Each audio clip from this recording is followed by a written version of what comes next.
La cazuela todavía echaba vapor cuando mi padre me apuntó con el tenedor y dijo las palabras que terminaron con 15 años de silencio. Lo único que haces es quitar. La mesa se quedó inmóvil. Mi madre bajó su vaso. Mi hermano miró su plato como si tuviera instrucciones. Soy Evelyn Isbell, tengo 34 años y soy enfermera de UCI. Y durante 5 años, yo había sido la razón por la que esta casa seguía en pie. Él todavía no lo sabía. No sabía nada de la carpeta en mi closet ni de los pagos que salían a mi nombre, ni que en exactamente 30 días, todas las cuentas que él nunca vio iban a caer de golpe. Bienvenidos de nuevo, donde acompañamos a las personas calladas que por fin dejaron de cargar a todos los demás y vemos qué pasa cuando por fin sueltan ese peso. Si alguna vez tu familia te hizo sentir invisible por la misma cosa que la mantenía de pie, esta historia te va a llegar. Deja un comentario y suscríbete. La gente cree que las enfermeras son santas. No lo somos. Solo somos personas que se acostumbraron a estar tranquilas mientras todo a nuestro alrededor se cae en pedazos. Yo lo aprendí en el hospital, donde una voz firme evita que un paciente asustado se derrumbe. Y me llevé eso a casa, donde hacía lo mismo por mi familia. Mi apartamento está en la zona este de Hadley, Ohio, a 15 minutos de la casa donde crecí. Es pequeño, de un dormitorio, con buena luz y un closet que yo tenía demasiado ordenado. La mayoría de las mañanas salía de un turno de 12 horas. Dormía 4 horas y luego iba a la casa de mis padres para rellenar el pastillero de mi madre y arreglar lo que se hubiera roto esa semana. Una tubería con fuga, un detector de humo sin batería, un aviso de impuestos de la propiedad que nadie quería abrir. A mí no me molestaba. Sentirme necesaria se sentía como sentirme querida. Y en ese tiempo, yo no podía notar la diferencia. Esa era mi debilidad, si quieres ponerle nombre. No era vanidad, ni ganas de aplausos. Era lo contrario, en realidad. Yo me hacía pequeña, útil y silenciosa. Y me decía a mí misma que eso era lo mismo que ser buena. Guardaba una carpeta en ese closet demasiado ordenado. Era color manila, suave en las esquinas, con una sola palabra escrita en la pestaña con mi propia letra. No la abría mucho. Solo le iba añadiendo cosas mes tras mes. Como cuando añades piedras a un muro sin alejarte nunca para ver qué tan alto se ha vuelto. Mis compañeros de trabajo me preguntaron una vez por qué nunca me iba de vacaciones. Yo dije que mi familia me necesitaba. Ellos se miraron entre sí, y yo fingí no darme cuenta. Debía haberme dado cuenta. Porque a veces, las personas que más te necesitan son las mismas que más se empeñan en no admitirlo nunca. Y admitirlo, aprendería después. Era la única cosa que mi padre habría quemado toda la casa por evitar. Todo empezó con la espalda de mi padre. Raymond Isbell construía cosas para ganarse la vida. Terrazas, ampliaciones. Una urbanización entera cerca de la Ruta 9 cuando el pueblo estaba creciendo. Era bueno, y él lo sabía, y saberlo era la pared principal de toda su personalidad. Luego, hace 5 años, un andamio falló, y con él también un disco de su columna. Las cirugías ayudaron a sus piernas y terminaron con su oficio. 60 años era muy joven para dejar de ser quien siempre había sido, pero su cuerpo no le pidió permiso. Los cheques por discapacidad llegaban lentos y eran pequeños. La hipoteca no tenía ningún interés en eso. Recuerdo la noche en que mi madre me llamó. Su voz hacía esa cosa brillante y frágil que hace cuando está aterrada. El banco había enviado una palabra que ella repetía una y otra vez como si así pudiera doler menos. Incumplimiento. Yo tenía 29 años. Llevaba 3 años ganando un sueldo estable como enfermera. Sin hijos, sin hipoteca propia. Así que hice cuentas en la mesa de mi cocina y tomé una decisión que nunca anuncié. Llamé a la compañía de la hipoteca y puse un pago automático que salía directo de mi propia cuenta cada mes, lo suficiente para mantener todo al día. No lo pensé como caridad. Lo pensé como nada. Le dije a mi madre que el banco había arreglado algo, lo cual era verdad, en el sentido de que yo era ese algo. Mi padre nunca preguntó cómo se había salvado la casa. Un hombre que acaba de perder aquello que lo hacía sentirse hombre no sale a buscar a la persona que en silencio lo reemplazó. Simplemente deja que el alivio entre y lo llama suerte, o Dios, o su propia previsión de antes. Yo se lo permití. Pensé que estaba protegiendo su orgullo. Mirando atrás, estaba alimentando exactamente la idea que un día usarían contra mí. El muro se hacía más alto. Y yo seguía añadiendo piedras. Hace 3 años, mi hermana entró a la universidad. Brooke tenía 17 entonces, llena de nervios y esperanza. La primera Isbell que llenó una solicitud sin temblar. La aceptación llegó en primavera. El precio llegó justo después. Universidad pública, tarifa estatal, y aún así era un número que hizo que mi madre se quedara callada y mi padre saliera del cuarto. No había fondo. Nunca había habido fondo. Así que llamé a la oficina de tesorería a mi hora de almuerzo, me quedé en la escalera del hospital donde si había señal, y puse otro pago automático, la matrícula de cada semestre saliendo de mi cuenta. Le pedí solo una cosa a la mujer por teléfono: que enviara los recibos a mi dirección, no a la de mi familia. Dijo que eso era raro. Yo dije que a mi familia le gustaban las sorpresas. Lo que en verdad me gustaba era que mi padre pudiera decirles a los vecinos que su hija menor era material de universidad sin haber puesto un solo dólar suyo detrás de eso. Empezó a decir que ella tenía una beca. Yo nunca lo corregí. Mi madre lo repetía en la iglesia. Brooke también lo creyó, porque claro que sí. Los jóvenes de 18 años no revisan su propia buena suerte. Solo le dan las gracias al aire y siguen caminando. Yo dejé que siguiera caminando. Me dije que el secreto era un regalo, que saberlo solo haría que se sintiera como una carga, y Brooke ya había pasado suficientes años sintiéndose como la olvidada en una casa llena de estrés. Yo quería que ella tuviera luz, así que la apagué y me quedé en la oscuridad. Y de verdad creía que eso era amor en su forma más pura. Tal vez una parte sí lo era, pero una bondad secreta tiene una forma extraña de convertirse en una deuda secreta. Y la persona que lleva las cuentas siempre es la que al final termina siendo llamada ladrona. Mi hermano Travis es el tipo de hombre que entra en un cuarto como si ya lo hubieran anunciado. 38 años. Encantador. Un apretón de manos para todos y un plan para nada. Cuando crecía, lo elogiaban por tener eso de líder. Y en algún momento, decidió que parecer que cargaba con el peso era más fácil que cargarlo de verdad. No mentía exactamente. Solo vivía 3 meses por delante de su propia cuenta bancaria. Esa primavera, llegó a casa con una idea nueva. Como llegaba con una idea nueva cada primavera. Un taller, su propio negocio, arreglar camiones, un negocio de verdad esta vez. Necesitaba dinero para empezar, solo un colchón, solo para firmar el alquiler. Lo presentó en la cena del domingo, moviendo las 2 manos.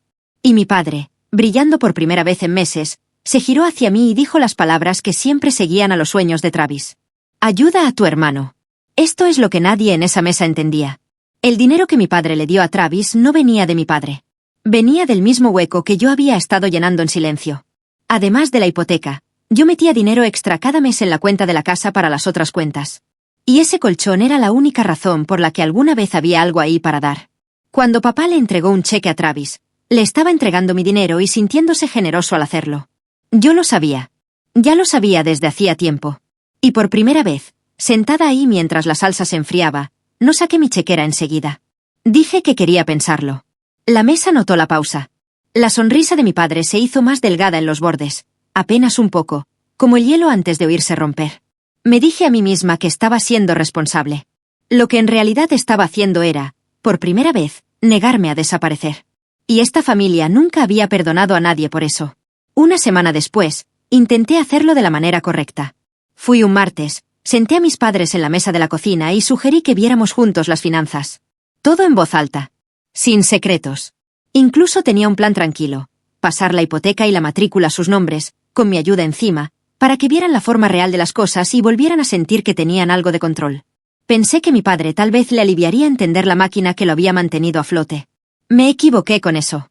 Del modo en que puedes equivocarte sobre alguien que conoces de toda la vida. Ni siquiera me dejó explicarlo.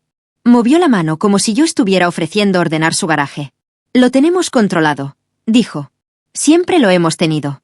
Mi madre asintió rápido, como asiente cuando necesita que una frase sea verdad. Y esta es la parte en la que quiero que te fijes, porque importa después.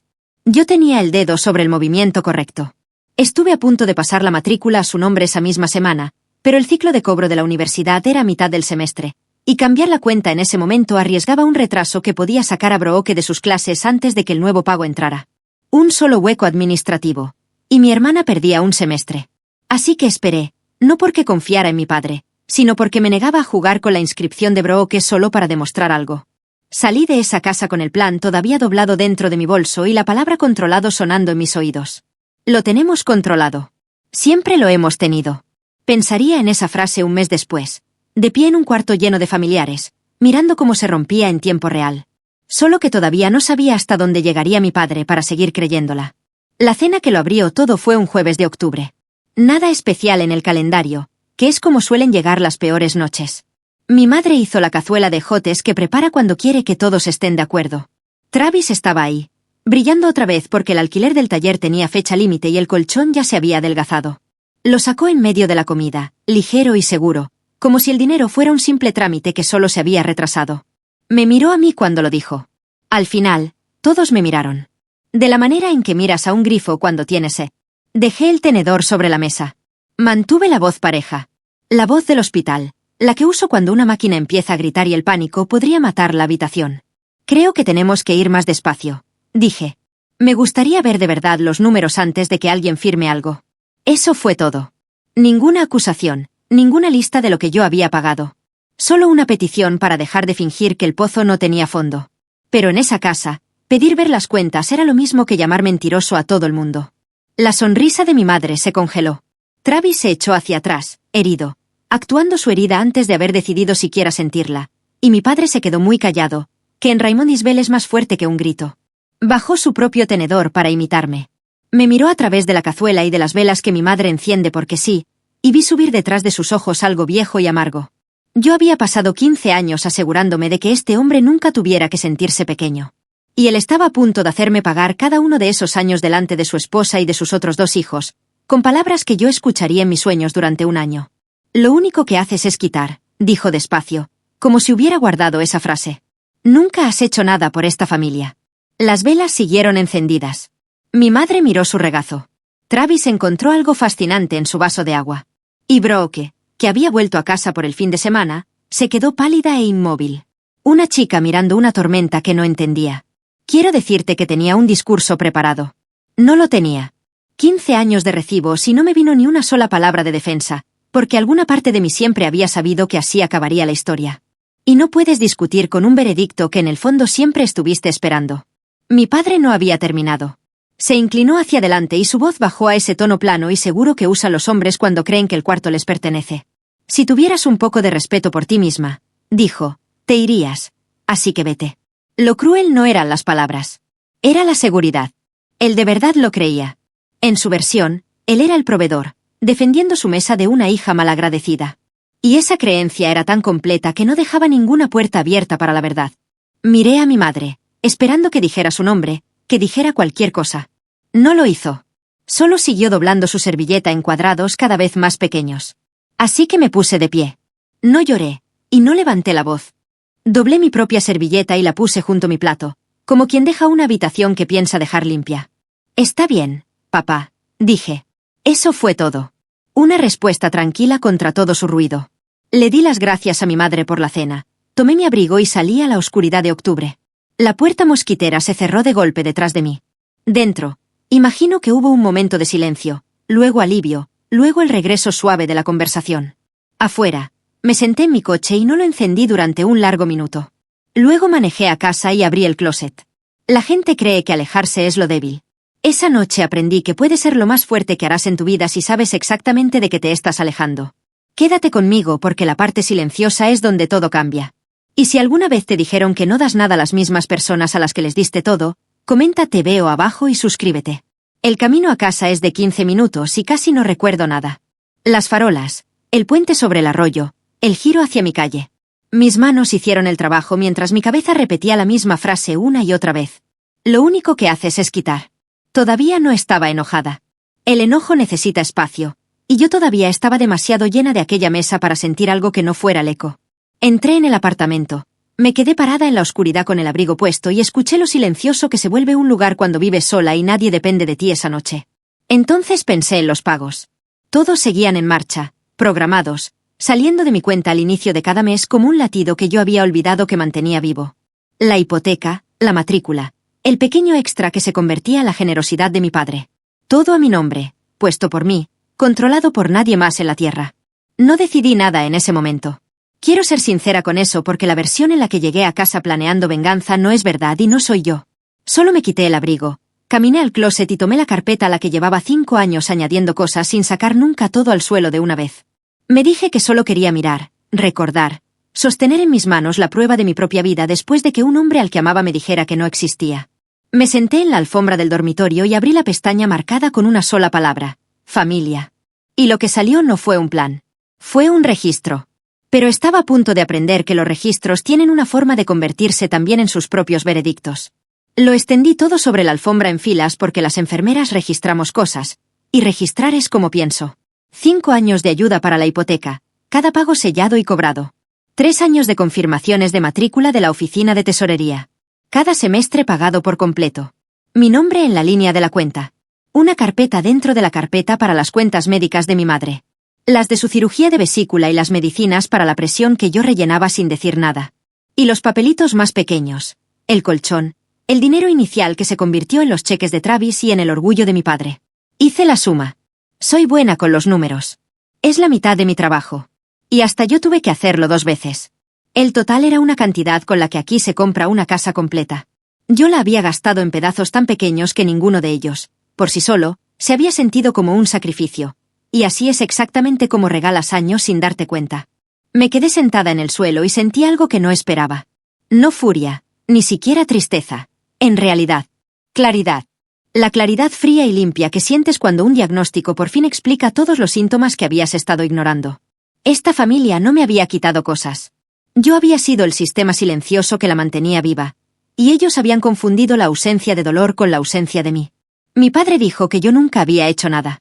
La alfombra decía otra cosa, en filas, en fechas, en transacciones cobradas a las que no les importaban su orgullo ni mi silencio. Volví a juntar los papeles en sus montones. Con cuidado, como trato cualquier cosa que importa. Todavía no sabía qué iba a hacer. Solo sabía que la mentira ya tenía forma, y que por fin la había visto completa. Y una vez que has visto la forma real de algo, ya no puedes dejar de verla. Solo puedes decidir si vas a seguir sosteniéndolo. Quiero ser clara sobre lo que decidí porque sería fácil llamarlo venganza, y venganza nunca fue la palabra en mi cabeza. La venganza es ruidosa. La venganza quiere público y una confesión. Lo que sentí esa noche era más simple y más frío que eso. La cabeza de mi familia me había dicho claramente que yo quitaba y nunca daba. Bien. Iba a dejar de dar las cosas que solo yo estaba dando, no para castigarlos, sino para comprobar si esas palabras eran verdad de la única manera en que palabras así pueden comprobarse. Si de verdad yo nunca había hecho nada por esta familia, entonces nada cambiaría. Cuando yo parara, la hipoteca seguiría pagándose por quien fuera que la había estado llevando. La matrícula seguiría entrando con su misteriosa beca. El colchón de Travis volvería a llenarse solo, de donde sea que salen los colchones. Mi padre dijo que lo tenían controlado, que siempre lo habían tenido. Así que dejaría que lo controlaran. No iba a anunciar nada. No iba a enviar ni un solo mensaje amargo ni a montar ni una sola escena. Simplemente quitaría mi mano del muro y dejaría que la familia descubriera, en el horario normal de fechas de pago y avisos de retraso, cuánto de la estructura había sido yo. Era lo más sincero que se me ocurrió. También era, lo sabía incluso entonces, lo más devastador, porque la verdad cuando llega despacio pesa mucho más que la verdad gritaba. Abrí mi app del banco. Busqué los pagos automáticos, los que yo sola había puesto, a mi nombre, sin necesitar la firma de nadie más para quitarlos. Mi pulgar se quedó sobre el primero, la hipoteca. Pensé en mi madre y casi me detuve. Luego pensé en su servilleta doblada en cuadrados cada vez más pequeños. Y no me detuve. No cancelé todo de golpe y sin pensar. Yo no hago nada así. Bajé por la lista como si estuviera repartiendo medicamentos. Con cuidado, revisando 2 veces, sin errores. La ayuda de la hipoteca, fuera. El colchón de la casa, fuera. El pago automático de las cuentas médicas de mi madre, fuera, aunque ese me costó un suspiro. Y la matrícula. La matrícula la manejé distinto porque había una persona en esta historia que no había hecho nada más que creer una mentira amable. Y yo no iba a dejar que ella recibiera el golpe que iba dirigido a las personas que la contaron. Antes de detener el pago, llamé a la oficina de tesorería a la mañana siguiente. La misma escalera, la misma mala señal convertida en suficiente. Pedí la fecha exacta límite, el día después del cual una deuda sin pagar sacaría a una estudiante de sus clases. La escribí en mi mano con pluma como si volviera a ser adolescente. Luego me aseguré de que el semestre actual estuviera totalmente pagado, cubierto, seguro antes de apagar el pago automático del siguiente. Brooke terminaría su semestre. No perdería ni una sola clase en otoño. Lo que perdería en primavera sería la ilusión. Y esa era una deuda que los adultos de su vida habían creado. No yo. Puse todo en marcha en menos de 1 hora. Sentada en mi mesa de la cocina, con el uniforme que todavía no me había quitado. El café enfriándose. Cuando terminé, sentí la cosa más extraña. Ligereza. No alegría. Nada tan limpio como la alegría. Solo el alivio exacto de soltar un peso que has cargado tanto tiempo que dejaste de sentir tus propios brazos. Cerré la laptop. En algún lugar al otro lado del pueblo, un reloj que yo no podía ver empezó a contar el tiempo hacia un montón de sobres. Sobres que nadie en esa casa estaba preparado para abrir. Y dormí mejor que en 5 años. Lo extraño de quitarle el suelo a una casa es lo mucho que tarda la gente en caer. Durante 2 semanas, no pasó nada. Los pagos que había detenido no vencerían hasta que cambiara el ciclo.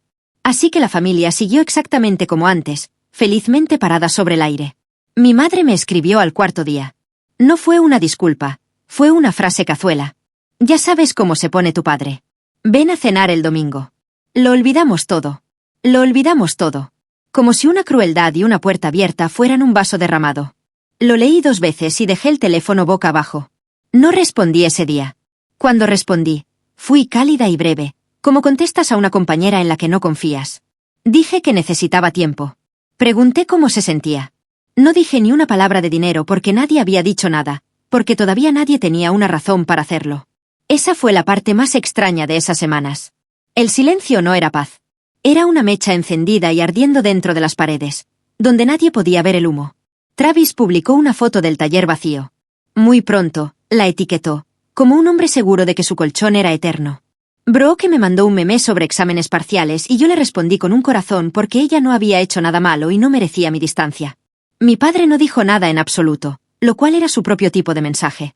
Había marcado su línea y esperaba que yo regresara arrastrándome por encima de ella, arrepentida, como siempre lo había hecho. No sabía que el suelo sobre el que estaba parado ya se había vendido debajo de él. Lo descubriría igual que todos en esa familia estaban a punto de descubrirlo todo.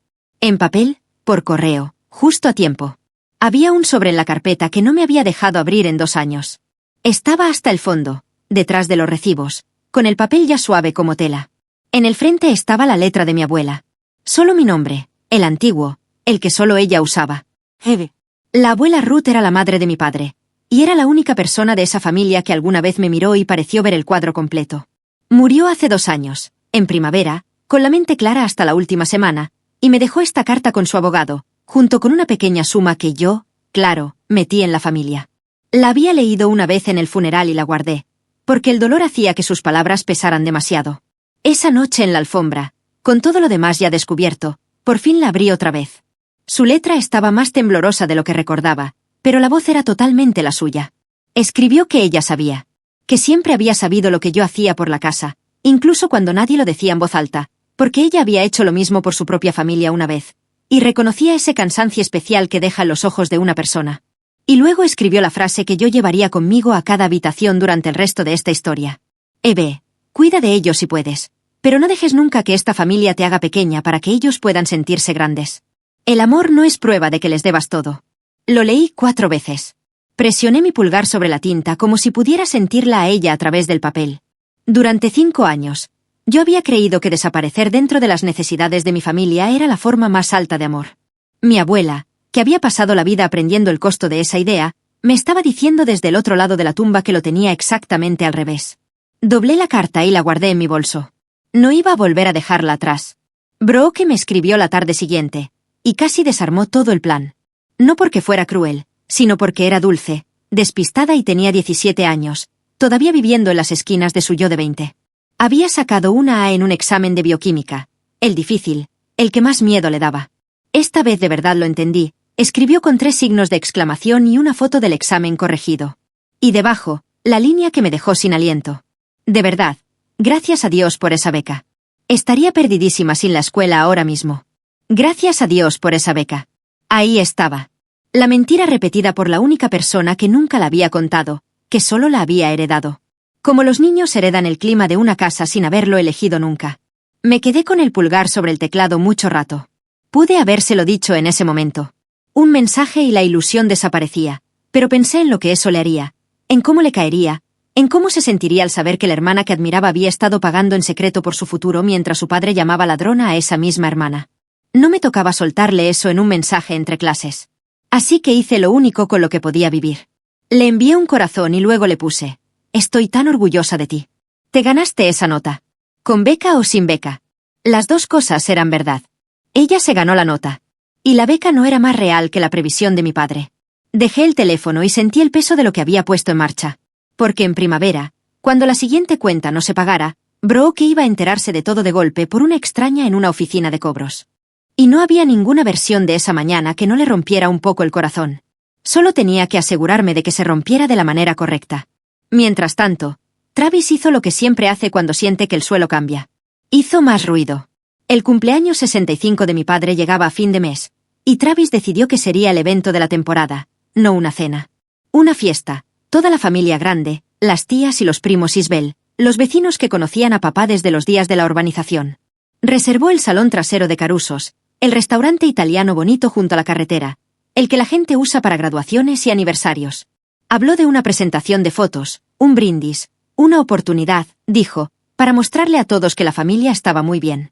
Me lo dijo por teléfono como si nada hubiera pasado, como si no me hubieran echado de la mesa de mi propio padre 2 semanas antes. Porque en la cabeza de Travis, la pelea ya había terminado y yo ya había perdido. Me necesitaba allí, en parte, sospecho, porque alguna parte de él sabía quién financiaba de verdad que la familia estuviera tan bien. Habló del costo como un hombre que ya se lo hubiera gastado. El depósito estaba dado. El menú estaba escogido. El resto lo resolvería, lo cual en idioma Travis significaba que alguien más lo haría. Lo escuché y casi no dije nada. Estaba construyendo un escenario grande, público y bien iluminado delante de todos los familiares cuya opinión mi padre había pasado toda su vida intentando controlar, y lo estaba haciendo sobre crédito que iba directo a un colchón que ya no existía. No se lo dije. Solo le pregunté cuándo era y anoté la fecha. Porque aquí está la cosa sobre un hombre que hace una fiesta para demostrar que su familia está bien. No tiene ni idea de que acaba de programar el momento exacto en que la verdad decidirá entrar caminando. La invitación llegó a mi buzón 4 días después. Cartulina color crema, letras doradas, mi nombre escrito a mano. Me querían allí. No tenían idea de lo que estaban invitando. Sostuve esa invitación durante mucho tiempo. Cartulina color crema, mi nombre en la letra cuidadosa de mi madre, la misma mano que había doblado una servilleta en cuadros mientras su esposo me echaba. Una parte de mí quería devolverla. Una parte más grande quería no ir. Dejar que las cuentas hicieran su trabajo mientras yo me quedaba a salvo al otro lado del pueblo con mi nueva, ligera y terrible quietud. Irse sentía como ofrecerme a una emboscada. Entonces saqué la carta de mi abuela y la leí otra vez, como había empezado a hacer cada noche, como una oración para alguien que ya no rezaba mucho. No dejes nunca que esta familia te haga pequeña para que ellos puedan sentirse grandes. Y entendí algo. Mantenerme lejos también sería una forma de pequeñez. Les permitiría escribir el final sin mí. Podrían ponerme como la hija que se fue enfadada y los abandonó. La ladrona que se escondió cuando el dinero se acabó. Si quería que la verdad se mantuviera recta, tenía que estar en la habitación cuando lo hiciera, no para pelear. Yo no tenía discurso, ni planeaba agarrar el micrófono. Solo necesitaba estar presente, tranquila, imposible de negar cuando por fin los números que todos habían ignorado levantaran la voz. Así que decidí ir. Me pondría algo bonito. Llevaría un regalo, sí, porque seguía siendo mi padre y el hombre que me enseñó a clavar un clavo derecho y revisar mi trabajo 2 veces. Y llevaría otra cosa más, doblada en silencio dentro de mi bolso, por si la noche salía como suelen salir las noches así. Marqué la fecha en mi calendario y la subrayé una vez. 3 semanas. 3 semanas para que el correo hiciera lo que hace el correo. Tenía la sensación de que el tiempo sería casi perfecto. Así fue. Yo no iba a esa fiesta a pelear. Iba a estar en la habitación cuando por fin los números hablaran por mí. Hay una diferencia entre venganza y simplemente detener la hemorragia, y todavía no estoy segura de cuál de las dos fue esto. Dime en los comentarios qué habrías hecho tú. Y quédate cerca porque el correo ya venía en camino. Los avisos llegaron como yo sabía que llegarían, no todos a la vez, pero sí lo bastante cerca como para sentirse como una avalancha para la gente que nunca había visto acumularse la nieve. La compañía de la hipoteca fue la primera. Un aviso de pago vencido, luego un segundo con sello rojo, luego una llamada. Mi madre dejó que la contestadora la tomara 3 veces antes de responder. La oficina de tesorería envió el saldo de primavera de Brooke con fecha de pago y una advertencia educada, imposible de ignorar, sobre la inscripción. Y el servicio de cobro médico, al que yo había estado alimentando en silencio durante 2 años, empezó su propio golpeteo lento de estados de cuenta dirigidos a una casa que de pronto no tenía idea de por qué las cuentas que antes nunca veía estaban apareciendo sobre la mesa de la cocina. Por primera vez en 5 años, mis padres estaban mirando los números reales. La forma verdadera de la vida que habían estado viviendo. La hipoteca que pensaban que ya estaba arreglada. La matrícula que pensaban que era beca. El colchón que pensaban que simplemente estaba ahí. Como el aire está ahí hasta que deja de estarlo. Me enteré de todo por otras personas porque yo no había llamado y ellos tampoco. Todavía no mi tía Margaret lo mencionó por teléfono. Preguntando con preocupación disfrazada. ¿Tus padres están bien? Tu mamá se veía muy alterada en la iglesia. Dije que no estaba segura, lo cual era técnicamente verdad. Ya no conocía el interior de esa casa. Solo sabía lo que yo había dejado de meter en ella, y podía imaginarme el resto. Primero la confusión, luego la culpa buscando una puerta por la que salir. Yo sabía qué puerta escogería. Siempre escogía la misma. Yo. Así que esperé.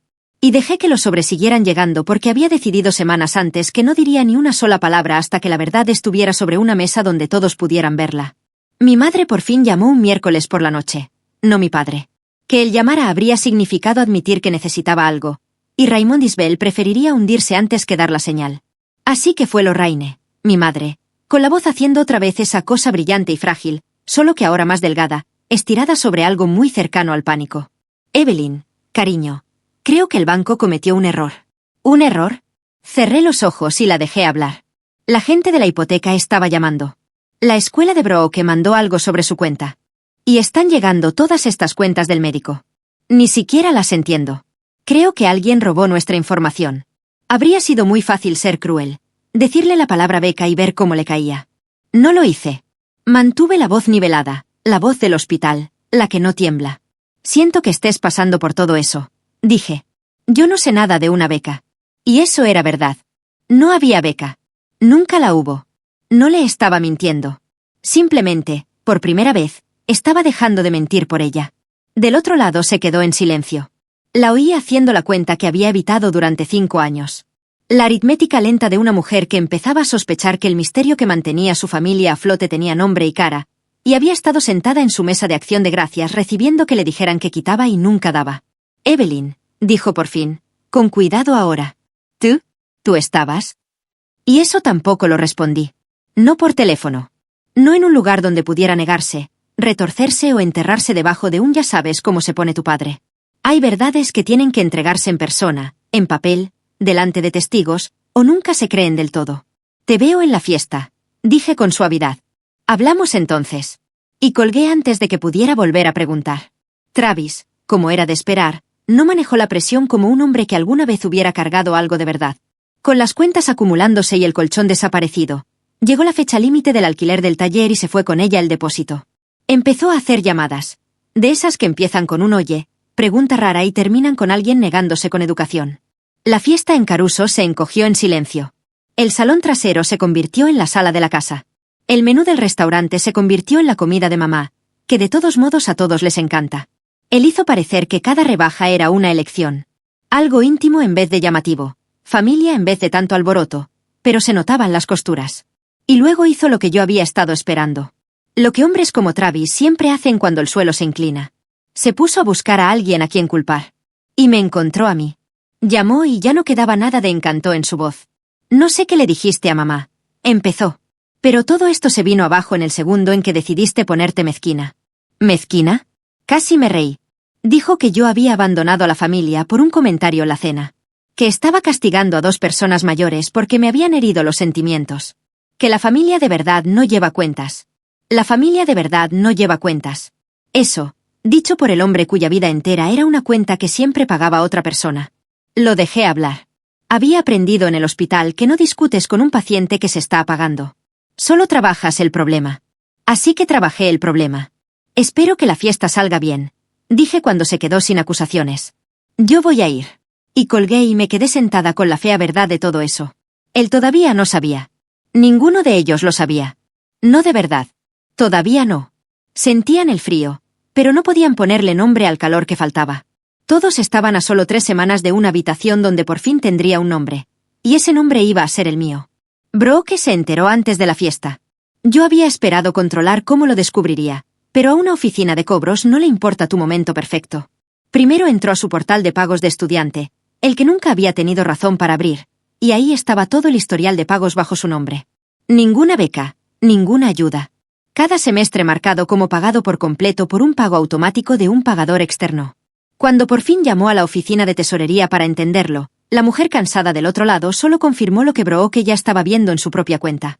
El pagador registrado aparecía como Evelyn Isbel y el pago automático había sido suspendido a partir del semestre de primavera. Mi hermana me llamó esa noche, y lo supe en cuanto la oí respirar. Solo mi nombre, como solía decirlo la abuela. Y luego salió todo a pedazos. La llamada, la voz de la mujer, el nombre en la cuenta, su propio nombre pegado durante 3 años a una mentira que había repetido con signos de admiración y gratitud al cielo. Eras tú, dijo. Todo el tiempo eras tú. Y papá dijo. No pudo terminar. No hacía falta. Las dos sabíamos lo que papá había dicho. Lo único que haces es quitar. Empezó a llorar. De ese llanto profundo, el que es mitad vergüenza. Y sentí que mi propio pecho se abría porque nada de esto le tocaba cargarlo a ella. Brooke, escúchame, dije. Tú no hiciste nada malo. Eras una niña. Creíste a tus padres. Eso no es un crimen. Pero ella seguía dando vueltas a lo mismo. El horror de haber sido la persona a la que yo más le di y la que había repetido la mentira más cruel sin saberlo. ¿Por qué no me lo dijiste? Susurró. Y ahí estaba. La pregunta que había evitado durante 3 años, por fin hecha por la única persona que merecía una respuesta. Le di la única que tenía. Porque te amaba, y pensaba que el amor tenía que ser invisible para contar. Me equivoqué con eso. La abuela me lo dijo. Hay una cosa en la que tengo que ser sincera. Porque la versión fácil de esta historia me deja bien. Y la real no. Antes de que Brooke entendiera la forma completa de todo, antes de que la oficina de tesorería se le explicara, me mandó un mensaje en pánico que nunca voy a olvidar. Llegó la mañana en que apareció el saldo de primavera, una alerta automática entrando a su portal de estudiante. Todavía no sabía qué era yo. Solo sabía que su matrícula, la matrícula que creía gratis, tenía un saldo, una fecha límite y una advertencia, e hizo lo natural. Buscó a su hermana. ¿Por qué de repente dejaron de pagar mi matrícula? Hay un saldo y dicen que puedo perder mis clases. Estoy en pánico. ¿Qué hago? Lo leí de pie en la sala de descanso del hospital, todavía con mi uniforme, con una taza de café malo enfriándose en mi mano. Y durante un largo momento, todos esos años callados subieron dentro de mí al mismo tiempo. Cada recibo, cada llamada desde la escalera, cada vez que mi padre me llamó aprovechada mientras gastaba mi dinero, cada vez que mi madre decía beca con una voz llena de orgullo que me pertenecía a mí. Escribí mi respuesta despacio. No grité. No expliqué. Solo envié la frase más verdadera que tenía, la que había esperado 5 años para ser dicha.